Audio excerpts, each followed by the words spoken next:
Logical, subliminal no information that bypasses above the physiological threshold, so it's detectable. You are the quintessential of eccentricity. You do know that, right? You are the quintessential of eccentricity. Just pull a Teletubby impression on me. I don't know what I pulled. Let me hear that. Just pull a Teletubby impression on me. I don't know what I pulled. Oh, let me hear that. Let's rejection. 1949. And at the end, I like to go. Okay, on his back. Is that just pull a Teletubby impression on me? I don't know what I pulled. Oh, let me hear that. I dropped you in deep back. It's chilly. Chili. Dog.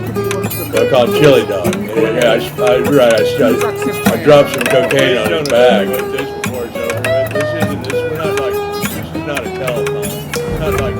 Please don't evaluate this before it's over with. This is not a telethon.